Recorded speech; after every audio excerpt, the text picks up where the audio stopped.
Lamentablemente, la lucha libre ha sido un deporte bastante criticado a lo largo de los años, pues muchas personas siguen dudando de su veracidad al definirlo como un circo o un simple show, pese a las miles de veces que se les ha explicado la dinámica y el funcionamiento de lo que sucede arriba de un cuadrilátero. Pues no hay duda en que al pisar la lona, cada luchador, ya sea novato o el más experimentado, está poniendo en riesgo su vida. Y es que, como en cualquier actividad, existe la posibilidad de que algo salga mal, situación que lamentablemente hemos visto una gran cantidad de veces, por lo que nadie está exento de sufrir un accidente en medio de una lucha, el cual podría provocar una grave lesión, el retiro o incluso la muerte.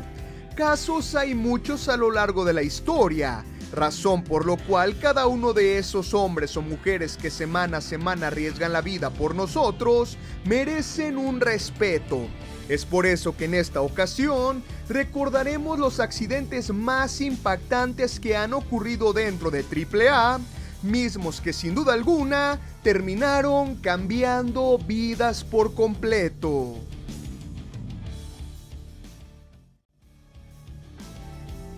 Para recordar este primer momento nos tenemos que remontar al 18 de junio del 2005 y a una función realizada desde el Auditorio Municipal de Torreón, Coahuila, la cual presentaba en la cuarta lucha de la cartelera un clásico 3 contra 3 entre Psicosis, Mr. Águila y Charlie Manson contra el Antifaz, Alan Stone y el Intocable, luchador que para esa época gozaba de una gran popularidad, siendo de los luchadores más mediáticos en el roster de la empresa y una de las cartas fuertes del ejército AAA. Sin embargo, jamás imaginó que esa noche su vida daría un giro total, pues tras unos minutos con bastante normalidad, en los que incluso pudimos verlo frente a Charlie Manson y Psicosis, además de la primera aparición oficial de Psicohisteria tras ganar el nombre, llegaría el momento que marcaría esta lucha por siempre, ya que tras un mano a mano entre Alan Stone y Mr. Águila, el Intocable volvía a encarar a Charlie Manson, sin imaginar que detrás de él, Psicosis subía al esquinero para rápidamente conectar unas fuertes patadas sobre su espalda, las cuales lo dejaron inmóvil al instante, por lo que rápidamente sería atendido por el Dr. Daza, quien sin esperar daría la orden para que se lo llevaran en una camilla. El diagnóstico sería lesión en la quinta y sexta vértebra, la cual oprimía su médula espinal, provocando que solo pudiera mover su pierna y brazo derecho, teniendo que ser operado de emergencia con el riesgo de quedar cuadripléjico. Sin embargo, la cirugía sería un éxito, aunque tendría que permanecer un tiempo en silla de ruedas, además de que la recomendación era el retiro total de la lucha libre. Aunque Intocable se esforzó para salir adelante, recuperarse y volver al poco tiempo a los cuadriláteros, aunque en distintas entrevistas el también conocido como Randy ha confirmado que aún existen secuelas de aquella lesión que casi acaba con su carrera, sobre todo en los hombros, pues su rehabilitación fue muy rápida, ya que tenía miedo de perder el boom con la afición, por lo que sin estar recuperado al 100% y aún con dificultad para mover algunas zonas del cuerpo, haría su regreso el 30 de octubre del mismo 2005 dentro de una función realizada en la Arena Coliseo de Monterrey, donde incluso se vería frente a frente con Psicosis, el luchador que lo pudo llevar al retiro. Aunque como todos saben, los accidentes pasan, y más en este tipo de deportes. Afortunadamente el Intocable pudo continuar su carrera sin ningún problema hasta su salida de AAA en el año 2008, debido a problemas con algunas personas dentro de la empresa. Para recordar este primer trágico momento nos tenemos que remontar al miércoles 6 de marzo de 1996 y a una función realizada desde el Auditorio José María Morelos y Pavón de Aguascalientes, lugar que sería testigo del terrible accidente de quien sería el primer Pentagón. Esto durante la lucha superestelar de la noche que enfrentaba a Conan, La Parca, Octagón y al Último Dragón frente a Cibernético, Fishman, Psicosis y Pentagón,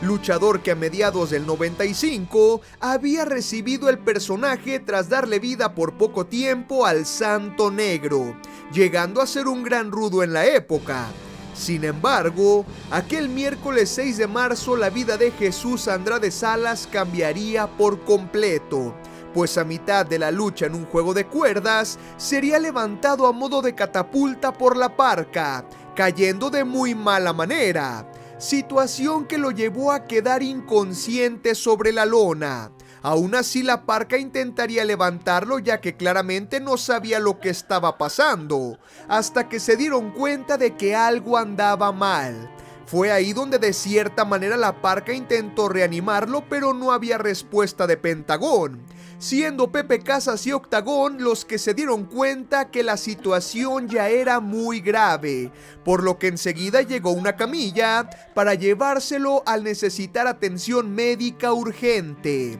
Pero, ¿qué fue lo que pasó?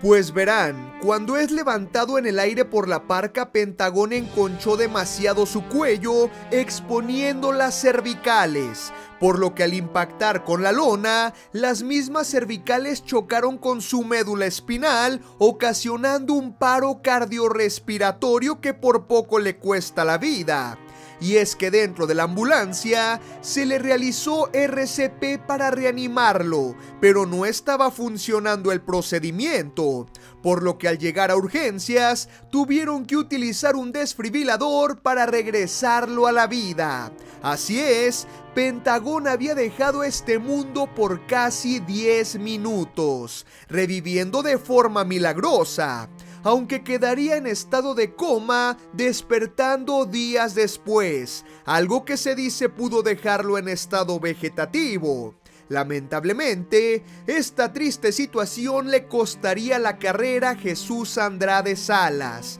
ya que se vería obligado a retirarse de la lucha libre debido a que su capacidad psicomotriz se vio afectada.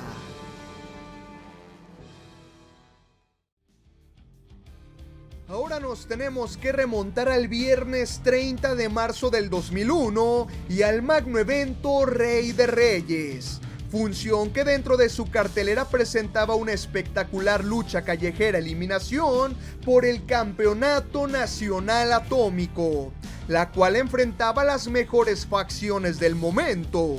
Esto en una época donde las luchas en relevos atómicos estaban en la mira de todos los aficionados por la tremenda calidad que tenían. Volviendo al enfrentamiento, aquí teníamos a los Vipers, la Black Family, los Vatos Locos y los Payasos, quienes se dieron con todo en la búsqueda de la victoria, llegando a utilizar incluso diferentes artefactos para atacarse, por lo que el ganador tendría que sufrir para lograr su objetivo. De esta manera se fueron eliminando uno a uno, hasta que finalmente quedaron Psicosis representando a los Vipers y Charlie Manson representando a la Black Family, mismo que en la búsqueda de controlar a su oponente, se lanzó un tremendo mortal hacia el frente apoyado por la tercera cuerda. Posteriormente conectaría dos sillazos sobre un Psicosis que ya se encontraba bastante desgastado, para enseguida atacarlo con una cruz que tenía enredado alambre de púas, razón por la cual comenzaba a sangrar. Así que con todo a su favor aplicaba un nuevo mortal hacia el frente y cubría a Psicosis, pero todo quedaba en 2 palmadas, teniendo que buscar otro mortal. Pero en esta ocasión no tuvo éxito, permitiendo que Psicosis reaccionara parando una escalera con la cual pretendía atacar a Charlie Manson, aunque este inteligentemente lo frenó con una quebradora, subiendo hasta lo alto de la escalera para conectar un ataque aéreo. Lamentablemente para él, Psicosis se pondría de pie, empujando la escalera hacia el frente, para que Charlie se impactara en dos mesas que estaban cerca del hexadrilátero. Sin embargo, quedaría bastante corto, cayendo directamente sobre el piso en una imagen verdaderamente impactante, pues la caída había sido brutal, ya que cayó muy mal, golpeándose varias partes del cuerpo, quedando automáticamente inconsciente. Así que para ponerle fin a todo, Psicosis lo volteó con ciertas dificultades para cubrirlo y terminar la lucha, pues Charlie Manson tenía que ser atendido urgentemente, aunque la ayuda tardó un poco en llegar, pese a lo complicado de la situación.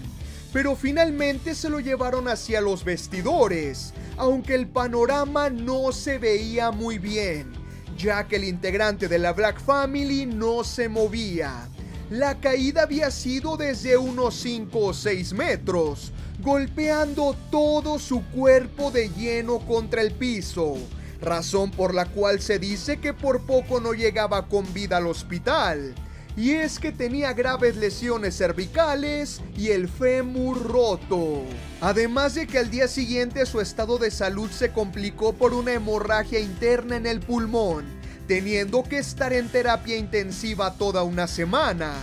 Esto provocaría mucha desinformación, a tal grado de que algunos medios manejaban la noticia de que Charlie Manson había perdido la vida, siendo Antonio Peña el encargado de desmentir todo esto. Finalmente, Charlie saldría del hospital para comenzar una larga recuperación, misma que lo dejaría fuera de los cuadriláteros por casi 2 años, en los que llegó a pensar en el retiro oficial de la lucha libre. Afortunadamente, tuvo una buena recuperación y el día de hoy, en pleno 2024, aún lo tenemos activo.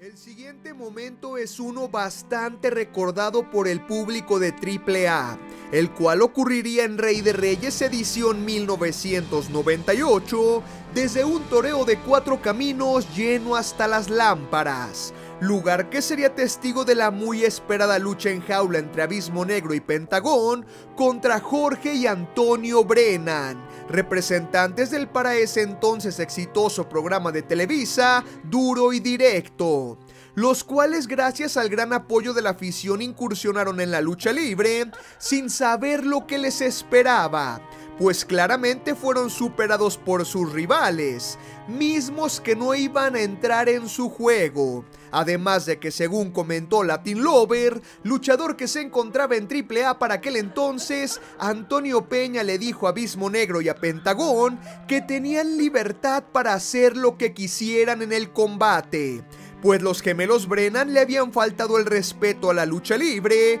luego de que uno de ellos dijera que todo era un show, ya que no le hacían daño arriba del cuadrilátero, sin saber que realmente todos sus oponentes tenían la orden de cuidarlos al no ser ellos luchadores profesionales. Es así como volvemos a lo que pasó aquella noche en el toreo, ya que en la parte final de la lucha, Pentagón, quien ya se encontraba afuera, decidió ayudar a Abismo Negro, dándole una silla con la cual buscó atacar a sus oponentes, pero no tendría éxito. Así que Jorge la tomaba y sin pensarlo se le estrellaba en la frente, situación que volvió loca a toda la afición, por lo que intentaron hacerlo de nuevo, pero ahora Antonio tomaba a Abismo Negro para que no se moviera, aunque eso sí terminaría pasando, siendo él quien recibiría un tremendo sillazo en la frente, sacándolo de acción al instante. Así que Jorge rápidamente intentaba auxiliarlo, sin darse cuenta que Abismo Negro estaba por cambiar su vida, ya que lo levantaba, daba un giro y le aplicaba un peligroso martinete sobre la silla, dejándolo en muy mal estado, preocupando a todos dentro del recinto. Además de que las cosas se complicarían cuando comenzó a convulsionarse, siendo llevado rápidamente a un hospital para ser atendido, causando un gran susto en sus conocidos y familiares, siendo esta la despedida de los gemelos Brennan, quienes esa noche entendieron que la lucha libre no era un juego.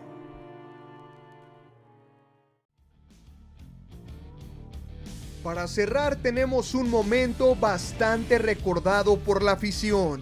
La fecha 30 de septiembre del 2002 en el Centro de Convenciones de Ciudad Madero, Tamaulipas, donde todo parecía marchar de forma normal en la lucha que enfrentaba Cibernético, Abismo Negro y Jason contra La Parca, Latin Lover y Gronda, siendo el ídolo de las mujeres y el rey del martinete los primeros en enfrentarse, en un mano a mano muy interesante, que incluía la intervención del Copete Salazar. Posteriormente, ambos luchadores darían el relevo para darle entrada a Jason y Gronda, quienes continuaban las acciones. Así que rápidamente Jason buscaría tumbar a Gronda, pero sus intentos no tendrían éxito. Primero lo intentó hombro con hombro, después fue hacia las cuerdas con un antebrazo al cuello, pero no pasaba nada. Así que ahora Gronda lo intentaba. Fue a las cuerdas, buscó el antebrazo al cuello, pero tampoco lograba hacerle daño a Jason. Así que como dos trenes, ambos chocaron, pero rápidamente se pondrían de pie. Jason correría hacia Gronda, pero este saltaría sobre él esquivando el ataque, para posteriormente conectar una patada a la quijada, seguida por 3 más al abdomen, que finalizaron con una guillotina al cuello. Por lo que tras esto el público se le entregaba, ya que se veía dominante, y claro que él lo sabía. Pero cuando Jason se recuperó, lo atacaría por la espalda para después llevarlo al esquinero, donde lo conectaría con un antebrazo. Posteriormente lo lanzaría al esquinero contrario, donde Gronda buscó contraatacar subiendo a la segunda cuerda, pero al no mantener el equilibrio se resbala, logra incorporarse y de espaldas da un salto para conectar una patada. Sin embargo, al momento de caer vemos que va directo a la lona y se escucha un fuerte grito. Estaba claro que algo andaba mal. Jason rápidamente sale del cuadrilátero para auxiliarlo, momento en el que durante la transmisión de Televisa Deportes veíamos la repetición, algo que sin duda jamás podremos olvidar. Gronda se había roto la tibia y el peroné. La imagen era impactante y nadie lo podía creer. Su mismo peso había sido factor a la hora de caer. Rápidamente llegaría a la camilla mientras las acciones continuaban en el cuadrilátero, donde se hacía un conteo de 3 sobre Latin Lover, quien junto a La Parca fueron a mostrarle su apoyo ante la difícil situación. Además de que al salir por la pasarela, el público lo despedía entre aplausos, ya que nadie sabía lo que pasaría con él, pues la lesión había sido fuertísima. Pero tras la operación y distintos consejos por parte de los médicos para que se retirara, Gronda, como todo un guerrero, luchó para volver a los cuadriláteros. Así que después de una larga rehabilitación haría su regreso a la 3 veces estelar, pero ahora apoyado por una rodillera mecánica. Lamentablemente las cosas ya no fueron iguales. El nacido en Tijuana, Baja California, no volvería a tener la trascendencia y el impacto que generó en sus primeros meses, y los planes que quizá había para él quedaron solo en eso, en planes.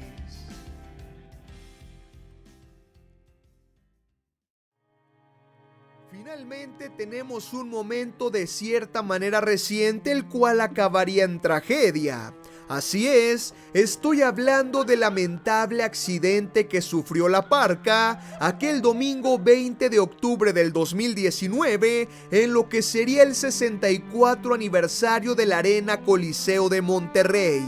donde tristemente tendría su última aparición sobre los cuadriláteros, enfrentando en un cuadrangular a Rush, Murder Clown y LA Park por el campeonato pesado de Caos, siendo esta la lucha estelar de la función. Y es que tras varios minutos de lucha con bastante normalidad, veíamos cómo las dos Parcas unían fuerzas para hacerle frente a sus oponentes. Incluso desde el esquinero LA Park sacaba a Murder Clown del cuadrilátero gracias a unas tijeras, cosa que también hizo la Parca pero con Rush, tomando rápidamente impulso, lanzándose un tope entre segunda y tercera. Sin embargo, su rodilla izquierda haría contacto con una de las cuerdas, frenando el impulso, lo cual provocaría que quedara corto, de modo que Rush no lo pudo atrapar, estrellando su cabeza con la barrera de protección,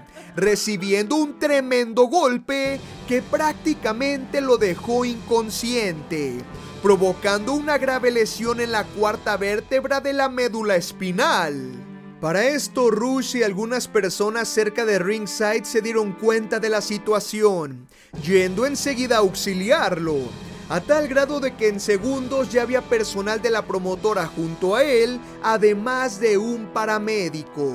Lamentablemente, al verlos actuar nos dábamos cuenta que la situación era delicada, viviéndose momentos de mucha tensión en la arena, hasta que por fin se lo llevaron en camilla hacia uno de los vestidores para enseguida ser sacado de la Coliseo rumbo a una ambulancia que lo llevaría al hospital.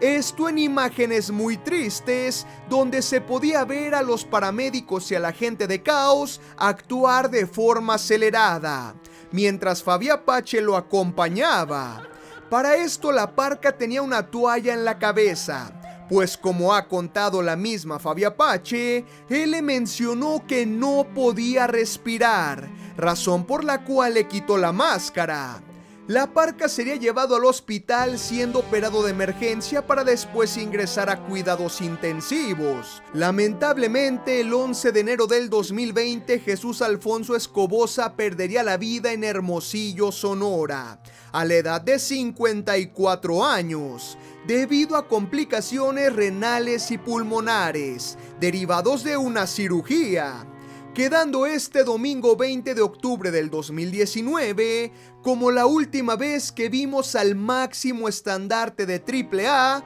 arriba de un cuadrilátero.